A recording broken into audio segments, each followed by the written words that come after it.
Alors heureusement, on a des recettes de grand-mère qui sont quand même top et souvent qui font l'unanimité. Il y a le porte-clés. Ces espèces d'incontournables, voilà, qui pour moi sont la formation initiale du préparateur physique. Et aujourd'hui, il faut vraiment que les gens comprennent qu'il leur faut cette base. On parlait dans un autre épisode de l'attirail haltérophile. On a parlé de l'attirail kettlebell, strong first ou autre. C'est notre courant à nous, mais il y en a d'autres qui sont de très grande qualité aussi.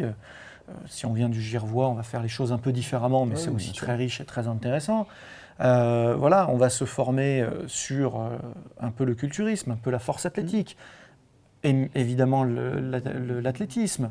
On va échanger avec les kinés pour prendre ce qu'il nous faut prendre sur la réathlétisation. Tout ça, sont les recettes de grand-mère. C'est l'attirail de base, sans quoi on n'est pas armé pour évoluer et pour installer les plugins qui vont sortir année après année pour faire les mises à jour. Ouais, finalement, ce dont tu parles, ça fait vraiment un peu ce format application. C'est-à-dire qu'on serait finalement un peu ces smartphones auxquels on met des applications et qu'en fonction des applications dont on a ajouté finalement les fonctions, le préparateur physique devient de plus en plus polyvalent et de plus en plus compétent. Alors après, moi, ça ne me dérange absolument pas qu'il y ait des préparateurs physiques spécialisés en force, sauf que le jour où ils se rendront compte que, par exemple, l'haltérophile, ça peut être perçu comme un sport d'endurance.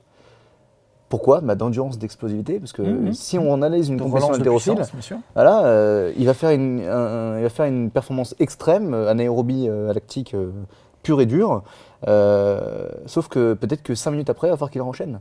Et peut-être 2% plus. Donc voilà, le sprint est un effort d'endurance. On parle souvent de cette logique de coach Usain Bolt qui disait en fait Usain Bolt c'est pas forcément le plus rapide, c'est juste qu'il est plus rapide plus longtemps. Donc en fait il est aussi rapide que les autres, sauf qu'il tient plus longtemps. Et là où on se rend compte que finalement l'application de préparateur physique qui va se dire moi je suis spécialisé en TRX, en Swiss Ball, en haltérophilie, voilà. Et très bien, si on va chercher cette problématique-là.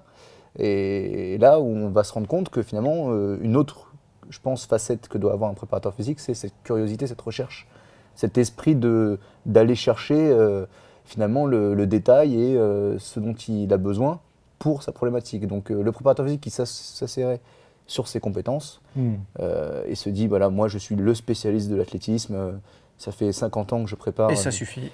Voilà, et finalement le jour où il va se rendre compte que finalement l'athlète en face il est meilleur et qu'il ne se dit pas pourquoi, et finalement il sera dépassé. Donc là pour moi ça me met vraiment dans l'esprit de recherche.